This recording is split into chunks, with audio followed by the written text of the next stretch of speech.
My name is Dalma Dior, and I'm addicted to street.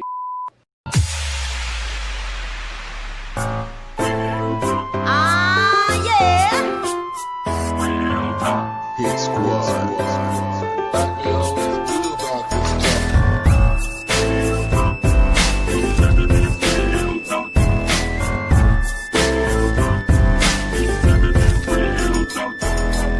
Oh yeah. Hit Squad.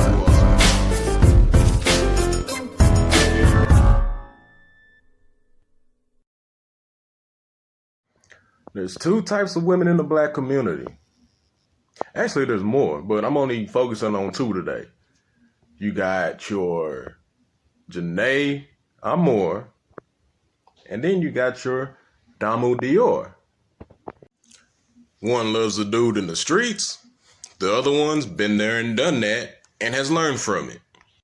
Those of you who watched my video earlier, you met the Janae Amour already. You met the one who loves the drug dealers already. You've seen this.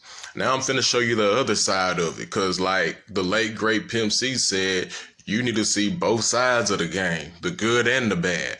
Understand? So far, you seen the good. You heard the good from Janae Amour. Now, let's focus on the negative side of the street shit. Alright? And let me shout out to Derek Williams because he sent me this video. I've seen it already, but I never did a video on it till now. So shout out to Derek Williams for sending this to me to talk about, because this is something that needs to be talked about, because it's something that's really plaguing our streets and it's hurting our women as well as our men. So this lady, her name is Damu Dior, and she's gonna give you her story on being addicted to the drug dealer, to the street cat. All right. So I'm going to get into it, and every so often I'm going to stop and have my commentary on it. So y'all watch this and hope y'all learn something from it. Real talk. My name is Dalma Dior, and I'm addicted to street. I'm addicted to street figures, and when I first found out or came to terms and owned my addiction probably was back in the year 2014, 2015. Enough was enough. I literally let my addiction to guys in the streets literally take me to a all-time low, to the point where I ended up in prison. I lost my grandmother and I almost lost myself. I had just got out of prison earlier that year, and one of the nights I had actually went out drinking, I met this guy. So I met this guy, we hit it off, we kicked it, we vibed, you know, and eventually I start liking this dude. We developed a bond. He just was able to take me away from what I was feeling. He seemed like he was understanding. He was smart, even though obviously he was a street figure. I could tell he had some sense to him. It just seemed like, you know, he was different than the bunch. He was way more mature, and he just seemed like he was for me. So now, one thing about these kind of dudes, they got a lot of charm. You see what I'm saying? They know they got a mouthpiece on them. Let me just say that. They just got that mouthpiece. They got that charm. They got that wit. You see what I'm saying? And they seem real knowledgeable, like they know a lot. However, he's just, you know, he a drug dealer. You see what I'm saying? I know a lot of drug dealers out there who are very smart. You see what I'm saying? That's just something that they gotta do because they have no other way to get a job. That happens, all right? But just continue to watch and listen to her story. a couple months had passed by. We were chilling at an all-time high, and we were getting to know each other, and eventually we became boyfriend and girlfriend. We, made it official, and we were in a relationship. So, everything was going good. I was thinking I got somebody that understands me, somebody that was able to take me out of a deep, deep depression. This is who I want to be with. This is who, I feel like I could do something with. So one day I was sitting at the crib, and he had actually went out for a night of drinking with his sister. I think it was her birthday or something like that. They went to the bar, and they was, just going to link up, have a couple of drinks, and he was going to come back home. So after he left, a half an hour later, literally half an hour, 45 minutes, I had got a phone call, and he was on the other end of the receiver, and I could just tell he was just so stressed out and so distraught, and he was like, babe, like I'm going to jail. And I'm like, that's like, you know, as a girlfriend of a dope boy, a hustler, a street figure, like that's the worst call that you can ever get in life. Like that, babe, I'm going to jail. And it's just like, damn, like, what the fuck happened? Like, how was this possible? Like, but I couldn't even ask him all those questions because, mind you, most likely he snuck on his phone to even tell me that he was going to jail. So now I got to do what I got to do to figure out what happened that quick. He just left the house, and do he got a bond because I'm coming to get my man. I later on found out that they searched the car that he had pulled up to the bar in, and they found a burner and they found some other stuff. So they charged him with all this stuff, but by the grace of God, he was given a bond. So within like literally 24, 48 hours, we had paid the bondsman and we had got him out ASAP. Now, to the women who love these street cats, these drug dealers, the first thing you gotta ask yourself is this. After watching this so far, do you really want to spend your own hard-earned money to constantly bond your man out of jail because he can't stay out of jail? That's the first thing you need to ask. You really want to waste all that money just to get him out of jail? Let's continue. A couple days after getting him out on bond, I get a knock on the door, and I open the door, and it's the federal marshals. Like, they literally have the house that I'm in surrounded, like, at gunpoint, and I'm like, what the f is going on? Like, before I even had a chance to ask any questions, they were in the they were like, yeah, we're looking for so-and-so. Where's he at? We know he's in here. He has a warrant for his arrest. Where's he at? They're just ransacking the place, throwing things, flipping things over, looking through couches. I'm like, he's not here. Like, I'm sorry, I don't know who that is. I'm just a babysitter. Like, I don't know what's going on. So I managed to skip away for a second and get to my phone because, mind you, he was just there with me, but he had just left like a couple hours before that. I don't even know where he went, but he had just left. So it was like I was trying to hurry up and get to my phone so that I could tell him not to come back to the house, because if he pulled back up, he was done for, and that was it, and that was all. So let's keep in mind that Damu Dior, she's already on probation for something unrelated. All right. So now the feds rush the home looking for her boyfriend. She's taking up for him like a rider would do. She's taking up for him like, I'm just a babysitter. I don't know who you looking for. I don't know where he at, whatever. Bam. She's doing all this right. Taking up for him. So basically, they got to get on the run now. He has to get on the run because it's not going to be safe where he's at, or else he getting locked up real quick. So let's continue. Everything was going good again, and then it was just like that. It was just like a wrap. So now stuff then got real, because it's like, you got people looking for you. What are you going to do? Like, what are you going to do? So he was like, I'm running, period. Like, I'm running. Like, I don't plan on doing this forever, but before I step foot inside of a jail, I want an attorney that's gonna for sure get me out of this. So it was just like, you know, what you gonna do? Like, you in this with me or not? And me being the ride or die girlfriend, like, I'm with you. Like, whatever you want to do, I'm with it. So long story short, I was also at the time on probation. So when you're on probation, you're not even supposed to be around somebody else that's on probation, let alone dating somebody else that's in the system. So things got hectic real quick. Between me helping him and getting him hotel rooms, not being at the house around my curfew time, me being on monitor, I can't help this man the way that I want to help him. I can't be out at all hours of night. I can't be making sure he gets from point A to point B. I can't be even associating with him like that, because since I'm on this GPS, they can actually tell every single place that I go, how long I've been at this place, how many times I visited this place, and all that. So it's like things got really, really complicated real quick. So the decision was made for him to go out of town and finish doing what he had to do. So he don't want to leave without me. And I can sense that. It was like, damn, like, this could be the end. If I get caught and whatever, I don't have my stuff together, they could throw the book at me. I could be looking at 10, 15, 20 years just for being a repeat offender. You know what I mean? So after that conversation, like, a little bit of time had passed, and he hit me up and he was like, come with me.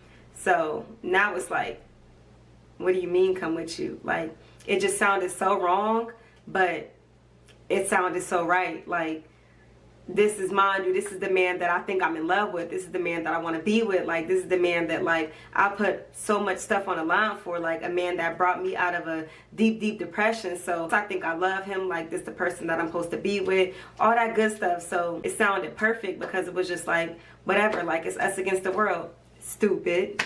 So what I do, my dumb ass cut off my monitor and I go with him. So now we both on the run. Yep. Now they both on the run. So a woman, because she's dealing with this street cat, this drug dealer, now she has to come out her own pocket to not only, you know, pay these attorney fees or whatever. She got to pay for hotel rooms and all this shit. Now it's all of a sudden, now she's taking care of a grown man now. You see what I'm saying? Because he can't stay his ass out of trouble. So now they on the run. They running from the law now. They another Bonnie and Clyde pretty much. You see what I'm saying? So let's continue and see if she's learned anything from this. If I let myself like I thought I did, I would have never let that drive me to the point where I was willing to do anything to keep this man. I didn't love myself, and I didn't even love him, if you want to be honest. Like, if you want to be 100% honest, that was nothing but lust. I was lusting after that lifestyle. I was, you know, wanting to be a hustler's girlfriend. I wanted that image. I wanted that protection. I wanted that shelter. I wanted that guidance. I wanted to fill that void that I was feeling. That was not love, because love would have never led me to jail, period. So we on a run, and we ended up having to come back to Erie a couple months later, and we got caught. When I tell y'all, the moment that I got caught, it was like, I was thankful. I was so thankful. Like, I didn't even care. Like, I didn't even care that I knew that I was going to jail, because I was literally that stressed out. That situation had literally took the life out of me. It drained me. It just turned me so bitter and just mad at the world, mad at him, mad at myself, but still trying to hang tight and be that ride or die. But in the back of my mind, I'm thinking, stupid. You so stupid. Like, you so stupid. You just threw away your whole life. Like, but I can't even acknowledge those feelings because, mind you, I think I'm in love. So I think that in the back of my mind, in the back of my sick, addicted, twisted mind, I'm doing the right thing. But not even realizing where my addiction to street has taken me. I'm about to go to prison. He's about to go to prison, and we just both in jail. Who gonna help who? We both in jail. So mind you, this ain't my first time in prison, but this is my first reality check. This is my light at the end of the tunnel. This is my like, damn, like, you really in prison behind a man. You let your addiction to a street, your need for love and attention and shelter drive you to run with somebody and voluntarily walk into a prison. Like, how stupid could you really be? You know what I'm saying? Like, it just was like a big reality check. And then on top of that, I lost the one person that I loved more than anybody in this world during this bid. Like, I lost my great-grandmother. My great-grandmother was diagnosed with cancer October of 2015. Now, I'm really angry. I hate this man. I hate myself. I hate everybody. I hate everybody because it's like, my grandma is gone. That was my reality check, y'all. Enough was enough. This is when I was able to acknowledge I'm addicted to D-boys. I'm addicted to hustlers. I'm addicted to bad people. So she learned from being attracted and falling for street cats and drug dealers. All right, she learned from it. And the first thing to healing, the first thing to moving on from shit is first acknowledging that you got an issue. That's the first thing, and that's what she did, and I really applaud her for that. And the reason I talk about, you know, jail and shit so much and why I want people to stay away from jail and prison is because I've been through this already. I've done prison time, so I can talk about it. I don't like people who have never just walked those steps and have never been to prison to keep talking about prison shit and jail shit when they never experienced that or been through that. Yeah, you can tell somebody, don't go to jail, don't go to prison if you ain't ever been there. You can do that. I'm saying I don't like people just talking about the shit like they've actually experienced it a lot of their life, and they haven't. I have. So I can talk about this and stray people, because it hits people a different way when you've actually been through the same shit they going down. You understand? But the reason I don't like the Janae Moore types is because they pretty much try to tell people it's okay to do the shit that you're doing, and it's okay, ladies, for y'all to like this type of guy. You see what I'm saying? That's not cool. I mean, I can't tell nobody who to like, because you're going to like who you like regardless. I can't tell nobody who to like, who not to like. I'm just saying, look, it's not cool for you to have people think this is okay. You understand? It's not okay. It's not okay for dudes to be out here doing street shit, out here drug dealing and all this shit, constantly getting locked back up, and then a woman to think, oh, that's so sexy because his mentality, he got a hustler's mentality, and he has this entrepreneurial mentality. How is that a good thing? What makes you, what makes a man an entrepreneur type when he's constantly getting locked up? How is he gonna provide and protect for you, like Janae Moore has said? How is he gonna protect and provide you and provide for you when he's locked up? Constantly locked up. How is he gonna protect you then? How is he gonna provide for you then when he's locked up? Now you're gonna be taking care of him behind bars if you decide you want to do that. So that kind of mind state, it don't rock with me. I don't understand why people really have this kind of mind state. And it's not just her. She's really speaking for a lot of women who think like this. And there's a lot of women in our neighborhoods that think like this. They think it's cool because they're in the moment. They only live by the moment. They want quick money. They want fast money. They want a man to take care of their every need. But once that man is locked up, what do you got now? So, speaking from experience, like men, all you men out there, if you're trying to change your life, or if you're thinking about getting into that life or whatever, let me tell y'all something. It's okay to be a square.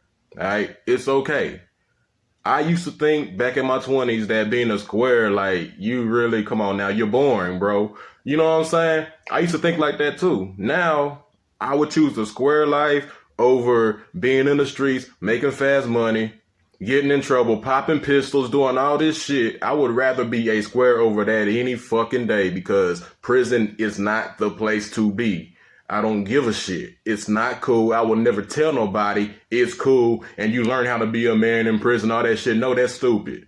Don't go to prison. Stay out that street shit. All right. We need to teach our youth better than this. All right. This shit ain't cool. So I salute Damu Dior for actually experiencing this shit and actually changing her life around. She's doing her shit now. Clearly, she's really doing her thing, man. You can follow her on Instagram. You can follow her on YouTube also. I'm going to drop the links, and you can watch her full video and her full testimony. I'm dropping it in the description box. So, man, hey, just people, learn. All right, if you ain't sending out a positive message, don't send out no messages at all. For real. It's your boy Real Talk, and I'm gone. Hit Squad.